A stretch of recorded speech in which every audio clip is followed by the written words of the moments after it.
Póngase sobre sus pies conmigo, por favor, y abra conmigo su Biblia o su pantalla o su celular donde usted tenga la aplicación en el libro de los Éxodos.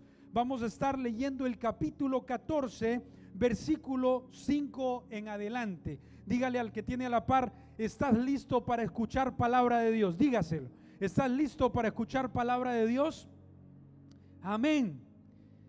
Éxodo capítulo 14, versículo 5 en adelante. Si usted lo tiene, por favor, dice conmigo un fuerte amén.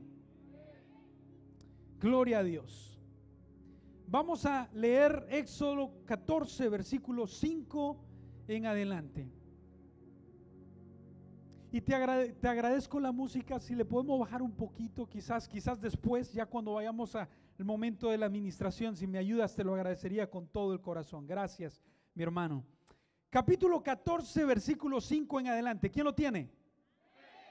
Dice la palabra de Dios: en el nombre del Padre, del Hijo y del Espíritu Santo. Y fue dado aviso al rey de Egipto que el pueblo huía.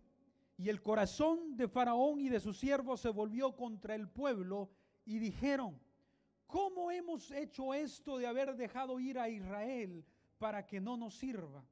Y unció su carro y tomó consigo su pueblo y tomó 600 carros escogidos y todos los carros de Egipto y los capitanes sobre ellos. Y dice el versículo 8: y endureció ¿quién? Una vez más, ¿quién endureció? Y endureció Jehová el corazón de ¿quién? Del Faraón, rey de Egipto. Y él siguió a los hijos de Israel, pero los hijos de Israel habían salido con mano poderosa. Ahora vamos a saltarnos al versículo 10. Solo vamos a saltarnos un versículo, vamos al versículo 10. Y dice: y cuando Faraón se hubo acercado, los hijos de Israel alzaron sus ojos. Y he aquí que los egipcios venían tras ellos, por lo que los hijos de Israel temieron en gran manera y clamaron a Jehová. Y dijeron a Moisés: ¿no había sepulcros en Egipto que nos has sacado para que muramos en el desierto? ¿Por qué has hecho así con nosotros que nos has sacado de Egipto? ¿No es esto lo que te hablamos en Egipto diciendo: déjanos servir a los egipcios?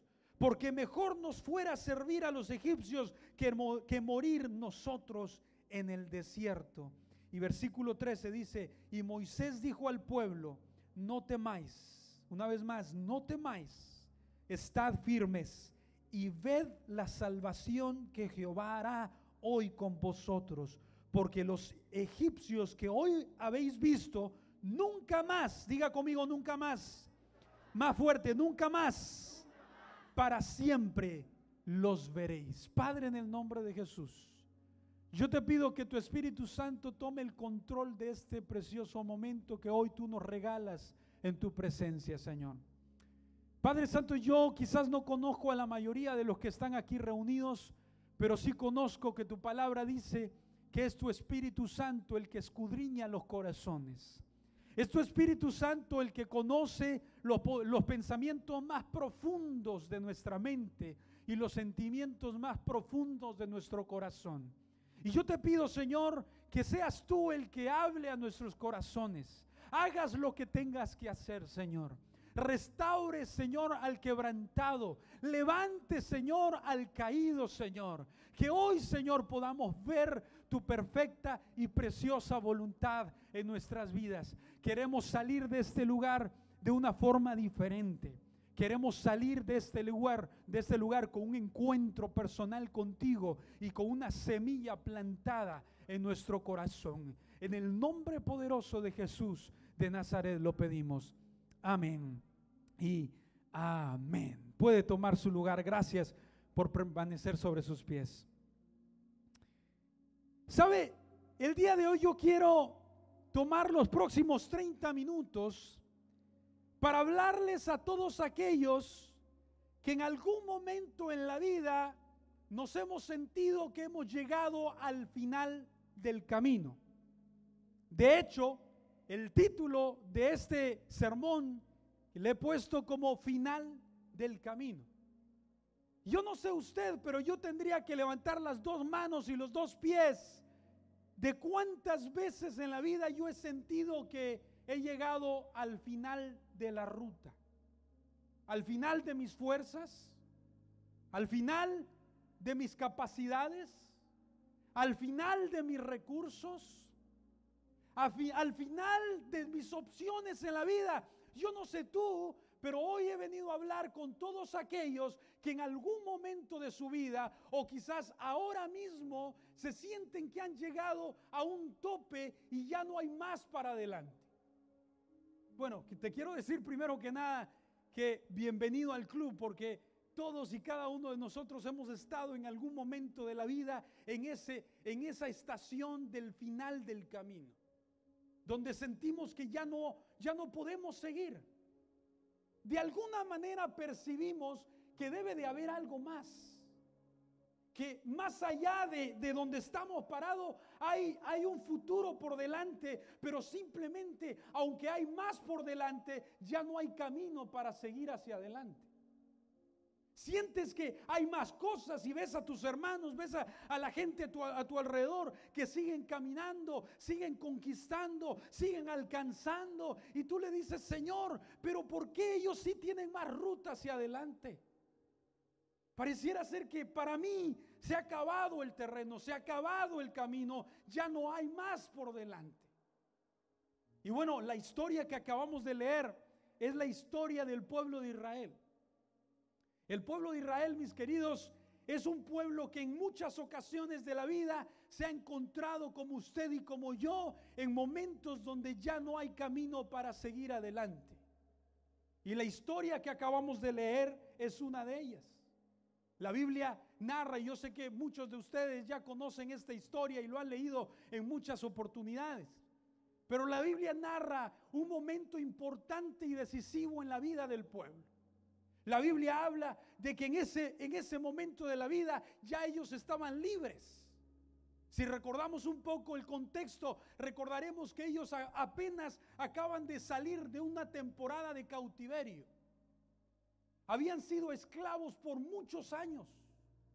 Habían perdido a sus hijos, habían perdido sus sueños, habían perdido sus esperanzas, y lo único que tenían en la vida era servirle a sus capataces, a sus dueños. Lo único que tenían en la vida y el único sueño que podían tener cuando nacían en el cautiverio era servir a los egipcios.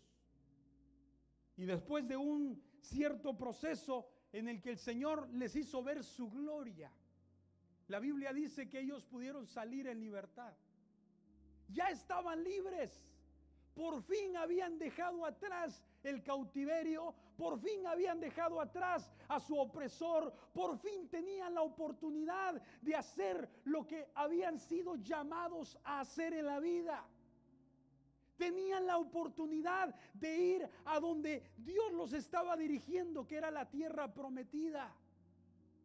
Pero antes de llegar a eso, la Biblia dice que llegaron a un camino sin salida.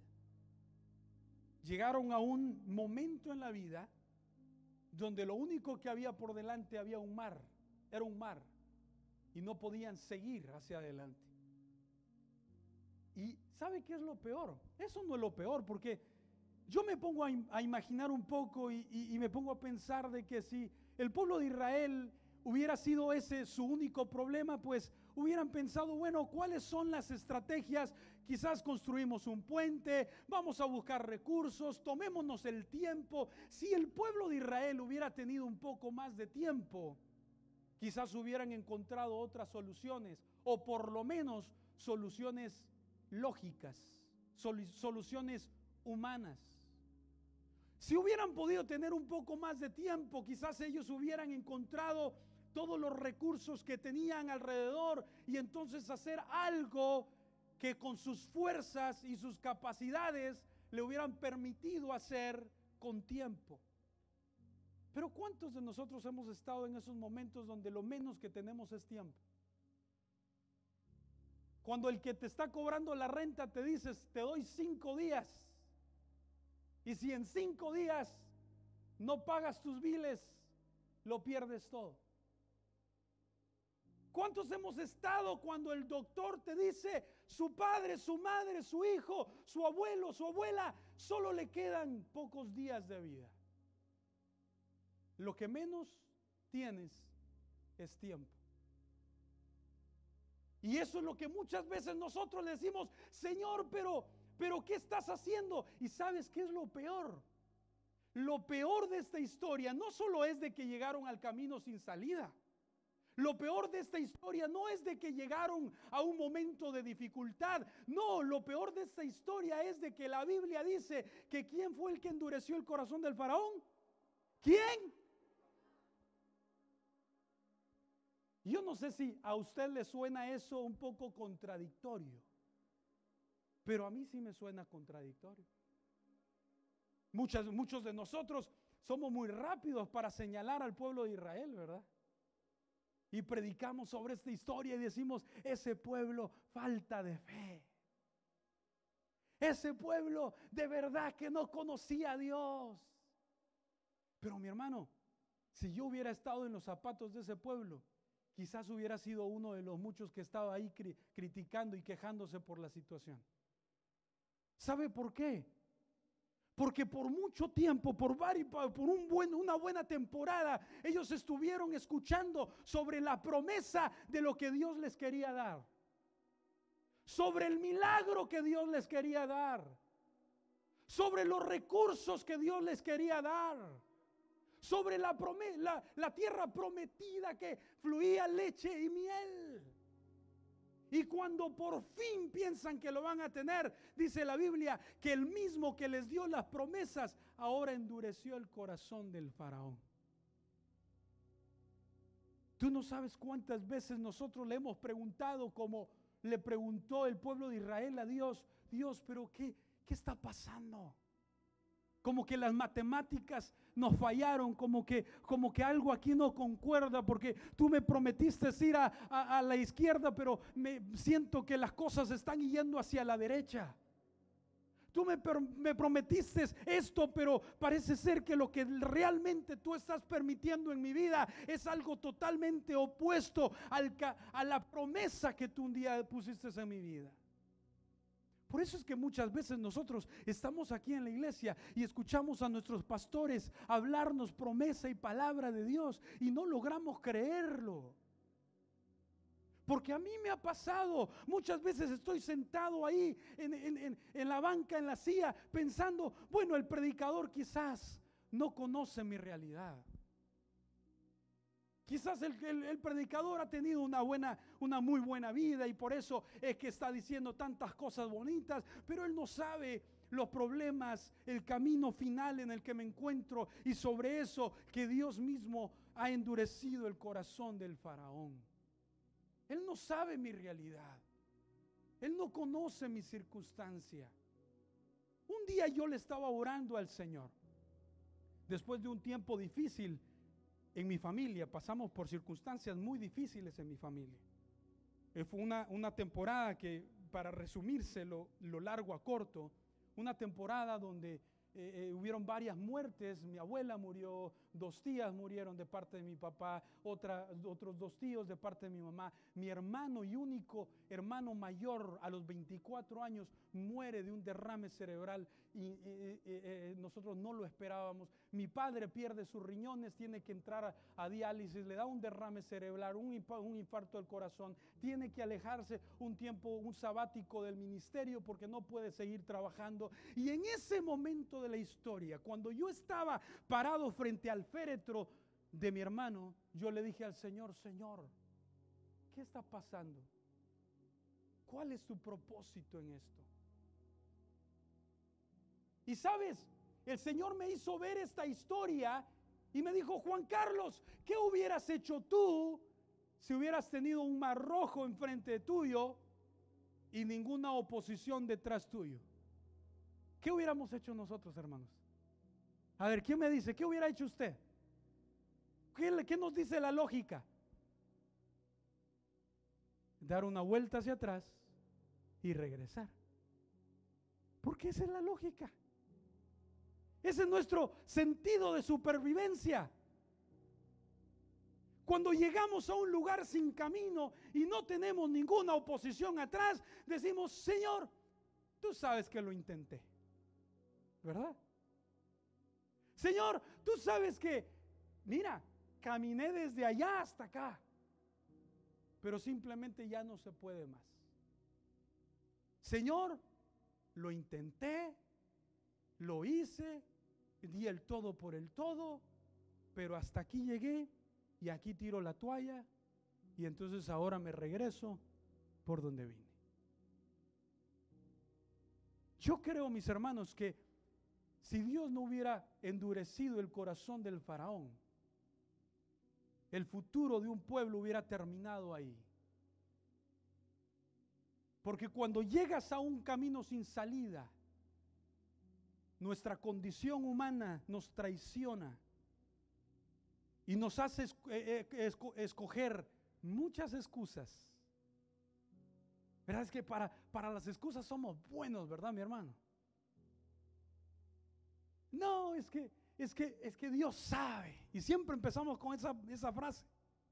Es que Dios sabe. Si yo pudiera, si yo tuviera, Dios sabe que no puedo. Dios sabe que estoy en un camino sin salida. Pero sabes, el Señor hablaba a mi corazón y lo primero que quiero poner en tu corazón en esta noche es de que cuando el camino natural termina, es porque empieza de ahí hacia adelante un camino sobrenatural para tu vida. ¿Sabes? Cuando las cosas se acabaron en lo natural, cuando las fuerzas se terminaron en lo natural, cuando los recursos se terminaron, cuando tu capacidad llegó al límite, cuando tus fuerzas llegaron al límite, es el momento de ver la gloria de Dios en tu vida, en tu familia, en tu trabajo, en tu condición, porque desde ese punto en adelante ya no queda camino natural, ya no queda condición humana que lo puede hacer. De ahí en adelante, lo único que va a empezar a construir el camino es la gloria de Dios en tu vida. Y verás la voluntad poderosa de Dios en tu vida. La Biblia dice, versículo 13, dice que Moisés se levantó y les dijo: señores, tranquilos, no tengan miedo, párense firmes, porque lo que ustedes ven ahora, en un momento ya no lo podrán ver. Yo quiero preguntarte esta noche, ¿qué fue lo primero que sucedió después de la pesca milagrosa cuando los pescadores, Pedro y sus amigos llegaron a la orilla? ¿Qué dice ellos? ¿Que dejaron qué? ¿Lo dejaron qué? Todo. Pero espérame, lo dejaron todo. Pero si hace unas horas atrás estaban desviviéndose por tener lo que ahora tenían, pero de pronto, de un momento a otro, por aquello que tanto lloraban, por aquello que tanto soñaban, por aquello que tanto se desvelaban, por aquello que tanto sufrían, de un momento a otro cambió a ser segundo plano. Sus ojos espirituales se abrieron y vieron lo verdaderamente importante, que era seguir a Jesús. ¿Sabes? Moisés les está diciendo en otras palabras: señores, no se preocupen porque lo que ustedes están viendo ahora como un problema, como un gigante, como un ejército en contra tuya, en un momento a otro, cuando te animes a dar ese primer paso donde no hay camino, donde no hay soluciones, cuando te animes a dar ese primer paso, entonces todo aquello se quedará atrás. y empezarás a caminar en un mundo sobrenatural del poder de Dios para tu vida. Yo quiero que le digas a alguien que tienes ahí a la par: ¿estás listo para caminar en lo sobrenatural de Dios? ¿Estás listo para dejar lo natural para empezar a caminar en lo sobrenatural?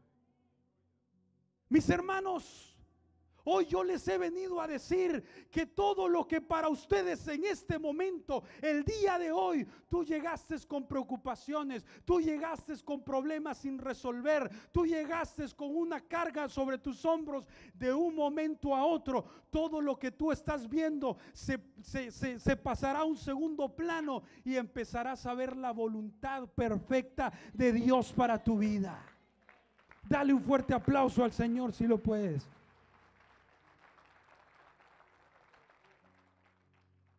Pero dígame usted qué difícil es a veces ver eso, ¿no?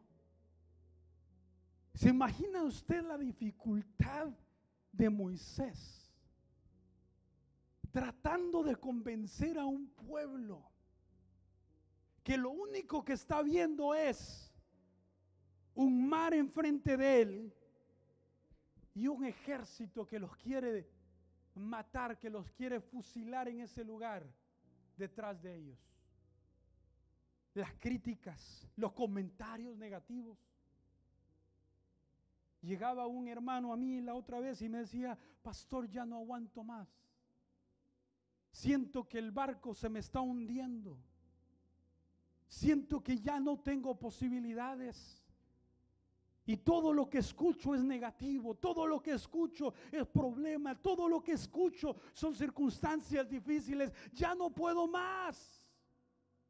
Ya no puedo más, pastor, ¿qué tengo que hacer? Pastor, ¿cuál es la solución? Porque parece ser que mientras más quiero servir al Señor, mientras más quiero buscar al Señor, las cosas se empeoran, las cosas se complican. ¿Qué puedo hacer? ¿Sabe cuál fue mi respuesta? Le dije: hermano, dé el primer paso de fe. Porque quizás donde tú has intentado, sí, ya se acabó todo. Pero quiero preguntarte: ¿has intentado caminar en el mundo sobrenatural de Dios para tu vida? En el mundo de la fe. En el mundo donde cada paso que das quizás tú no lo vas a poder ver. Yo quiero que se imagine por un momento lo que pasó por la mente y el corazón de Pedro cuando vio a Jesús. Y Pedro le dijo: yo quiero ir a donde tú estás. Pedro le dijo: Jesús, si realmente eres tú, manda que yo vaya a donde tú estás. Él estaba cansado de su barca. Él quería salir de su caja. Él quería salir de su contexto, porque él sabía que había más. Tenía que haber más que simplemente esa pequeña área de vida. Tenía que haber más, algo por delante. Y Jesús le dijo: ven. Es que Él quiere. El problema es que tú y yo a veces no estamos convencidos, no estamos animados a dar ese primer paso de fe. Y Dios está tocando la puerta de tu corazón y te dice: tienes que dar ese paso de fe. Tienes que dar ese, y no es un día, no es hoy. Dios te ha venido martillando el corazón y la mente, y tú sabes lo que tienes que hacer. Tú sabes cuál es ese paso de fe, pero no nos animamos. Y lo único que Pedro le tuvo que decir a Jesús: Jesús, si tú eres verdad, manda a que yo vaya hacia ti. Bueno, déjame decirte que hoy Dios está delante de ti diciendo: ven, da ese primer paso de fe que lo va a cambiar todo en tu vida. Yo quiero darte 2 testimonios en relación a esto, para compartir contigo que lo que te predico es algo que yo también he tenido que vivir. Yo recuerdo que le conté que estaba en ese momento de la vida difícil y estaba estudiando en la Universidad de Patton en California, en el área de la bahía de San Francisco, Oakland, California. Y cuando yo llegué, mis padres estaban en el sabático. Obviamente no tenían finanzas para ayudarme. Yo llegué por fe, di ese primer paso de fe y llegué a la universidad. Hablé con el decano, Dr. Muncher, en ese momento, y el Dr. Muncher me dijo: mira, pues yo te puedo ayudar con tu educación, pero tú tienes que ver cómo vas a sobrevivir con tu comida y hospedaje. Tú vas a tener que ver cómo cubres esas cosas. Igual yo estaba emocionado. Yo recordé en ese momento cuando yo entré a ese apartamento de la universidad. Yo no tenía nada en las bolsas, solo tenía $20 en la bolsa derecha. Recuerdo, $20 tenía. Y cuando llegué a ese apartamento, yo estaba contento y le dije al Señor: Señor, hoy es mi oportunidad.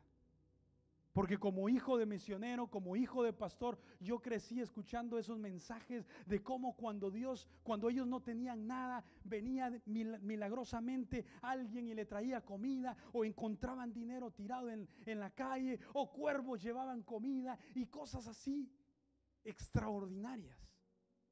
Y yo dije: esta es mi oportunidad. Hoy voy a conocer a Dios, a ese Dios que de oídas había oído. Hoy lo voy a conocer personalmente. Y yo salí de ese apartamento y literalmente, mi hermano, mi hermana, yo pateaba cada piedra, volteaba cada bote. Yo decía: ¿dónde están esos $100 que me voy a encontrar tirados en la calle? Y pateaba y buscaba y rebuscaba y no encontraba nada. Y de pronto pasé por una avenida muy conflictiva de la ciudad de Oakland, la avenida Internacional.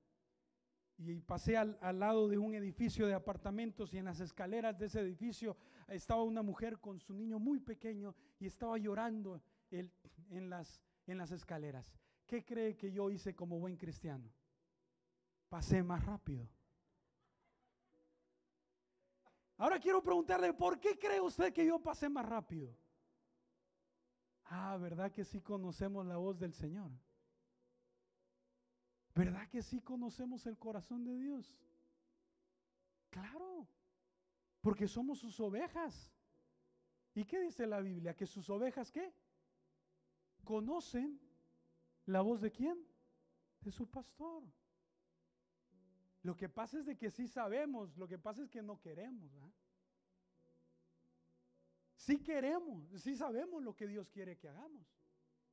Sí conocemos su voluntad. El problema no es conocer la voluntad de Dios. El problema es hacer su voluntad. Ahí es donde está el dilema de todos nosotros. Y cuando yo vi esa escena, pasé rapidito y el Espíritu Santo tuvo que hablar solo a mi corazón y me dijo: Juan Carlos. No me tuvo que dar un sermón, no me tuvo que decir: mira, tienes que hacer. No, solo me llamó por mi nombre y yo sabía lo que tenía que hacer. Y como buen cristiano yo dije: reprendo al diablo, sigo caminando. Y otra vez: Juan Carlos. A la tercera vez dije: bueno, ni modo. Llegué con mis $20 y le dije: señora, pues yo no le conozco, pero le cuento, soy un estudiante nuevo, ya le conté todo, y el Señor puso en mi corazón venir a darle estos $20. Hay algo que yo pueda orar por usted este día. Y empezó a llorar aún más la hermana. Y le digo hermana porque, para hacerle la historia larga corta, ahora es una líder de una iglesia, en una de las iglesias ahí en Oakland, California. Entregó su vida en ese lugar, entregó su pasión en ese lugar, conoció a Dios en ese lugar. Y le digo algo: yo también. Y le digo algo, le quiero preguntar: ¿cómo cree usted que yo regresé al cuarto? Salí con 20 y ¿con cuánto cree usted que yo regresé al cuarto? Sin nada. A mí me gustaría decirle que cuando regresé me encontré $1000 tirados en la calle y se me arregló la vida, pero no, regresé sin nada. Pero dígame usted cómo estaba mi corazón. ¿Cómo cree usted que estaba mi corazón? Lleno. ¿Sabe? Lo que usted necesita no es un mejor trabajo para ser feliz. Lo que usted necesita no es una mejor esposa, mejor esposo para ser feliz.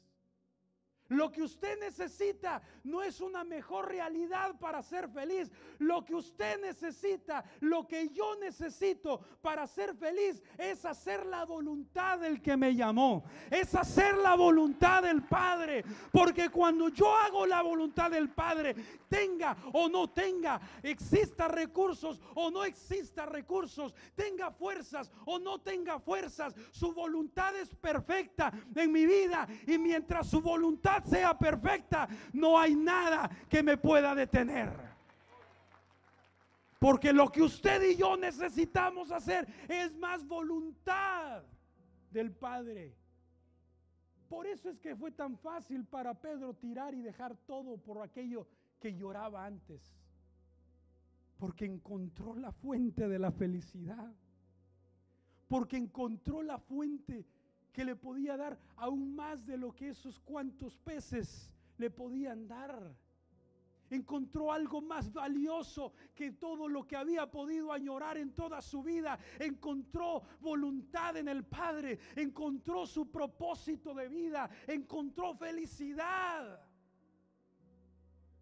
Y te digo algo, eso sí, Dios no se queda con nada. Quizás en ese momento yo no vi la recompensa económica instantánea, pero hoy, después de que han pasado varios años, estoy a punto de terminar mi doctorado y con lo mismo que yo regresé a ese apartamento es lo mismo que he pagado para mis estudios. Nada. Porque cuando Dios llama y uno obedece, los mares se abren a tu andar. Y el último testimonio que quiero contarte, y luego yo quiero que preparemos nuestro corazón porque Dios va a hacer algo milagroso en este lugar. Yo siento la presencia del Señor en este lugar. Mis padres eran misioneros. Yo soy hijo de misionero. De hecho, mis padres fueron la primer pareja de misioneros enviados por la Iglesia de Dios de Guatemala, sostenidos por la Iglesia de Dios de Guatemala al campo misionero. Y cuando ellos llegaron al campo misionero, ellos fueron a una ciudad pequeña llamada Guaranda, Ecuador. No sé si aquí hay algún ecuatoriano perdido. Somos pocos. Bueno, llegaron a Guaranda, Ecuador. Y cuando llegaron a Guaranda, Ecuador, de Guatemala, ellos empezaron a predicar y hacer uso de todo lo que habían aprendido en el seminario, en el instituto y aquí y a todo. Y le dieron todo, pero nadie aceptaba al Señor. Nadie quería nada con el Señor. Y entonces ellos empezaron a orar y le decían al Señor: Señor, tú tienes que hacer un milagro. Tú tienes que hacer algo en el corazón de esta gente. El corazón de piedra de esta gente tiene que empezar a ablandarse. Y parecía ser que en ese camino sin salida, lejos del Señor ayudarles, endureció el corazón del faraón. Porque nazco yo y nací con muchos problemas de salud. Para empezar, la punta de mis pies estaba totalmente torcida hacia atrás. Mis pies estaban torcidos hacia atrás. Pero el doctor les dijo a mis padres: ese es el menor de los problemas. Su hijo ha nacido con una infección cerebral que está haciendo que su cráneo se haga más grande cada vez por esa infección, y pronto él va a perder la vida por esa infección. No va a durar muchos meses. De hecho, yo creo que sería mejor, dijo el doctor, porque la calidad de la vida de su hijo, si logra sobrevivir esa infección milagrosamente, va a ser mala, porque su hijo nació sordo y mudo. Nunca podrá escuchar y tampoco podrá hablar. Su hijo nació sordo y mudo. Ahora yo quiero preguntarte: ¿tú sabes lo difícil que es predicar de un Dios que sana, de un Dios que abre mar rojo, de un Dios que es todopoderoso, cuando tienes a un hijo deforme a punto de morir en tus brazos? En ese momento mis padres perdieron toda esperanza, me llevaron a todos los especialistas. Ellos le decían al Señor: Señor, de plano tú te equivocaste con nosotros no tendríamos que estar aquí. Mira todo lo que estamos pasando, la vergüenza de servir a un Dios poderoso cuando estás en una realidad difícil en tu vida. Y en ese momento, en una madrugada, mi madre estaba orando al pie de la cama y escuchó la voz del Espíritu Santo que le dijo: Miriam, así se llama ella, le dijo: Miriam, ya ustedes intentaron con todos los doctores, ya la comunidad conoce que el hijo del misionero está enfermo y a punto de morir. Y el Espíritu Santo le dijo a mi madre: ahora es mi turno, ahora me toca a mí. Y le dijo: en mi nombre vas a tomar los pies de tu hijo y los vas a enderezar. Y mi madre dice que con mucho temor cerró sus ojos y en el nombre de Jesús, ¿sabe? Por eso yo sigo creyendo que en el nombre de Jesús hay poder para liberar, para sanar, para restaurar, para romper cadenas. En el nombre de Jesús hay poder, mi hermano. Y en el nombre de Jesús mi madre volteó mis pies y cuando abrió sus ojos, para sorpresa, estaban derechos. Y para hacerle la historia larga, corta, es por eso que Dios hizo una sanidad completa en mi vida y ahora estoy aquí predicándoles de un Dios que sana, que salva, que restaura, que es todopoderoso, y nunca me cansaré. Cuando antes el diablo, el camino, las circunstancias decían: no va a haber oportunidad, Dios tenía otros planes. Dios tenía los planes de abrir camino en el desierto y ríos en la soledad. ¿Y sabe cuál fue el verdadero milagro? El verdadero milagro fue cuando la gente empezó a llegar a la casa de mis padres, porque no podían creer que el hijo del misionero había sido sano, y tocaban la puerta de su casa. Y ellos no tenían que predicar por horas, ellos simplemente tenían que abrir la puerta de la casa, invitarlos a entrar a la casa y decirles: este es el Dios del que yo te predico, un Dios que puede cambiar tu realidad. Ellos no tenían que predicar por 3 horas, y así ellos empezaron a plantar varias iglesias en esas comunidades. Porque cuando tú y yo aprendemos a vivir en el camino sobrenatural de Dios, Dios se encarga de nosotros, Dios se encarga de tu vida, Dios se encarga de tu familia, Dios se encarga de tu futuro.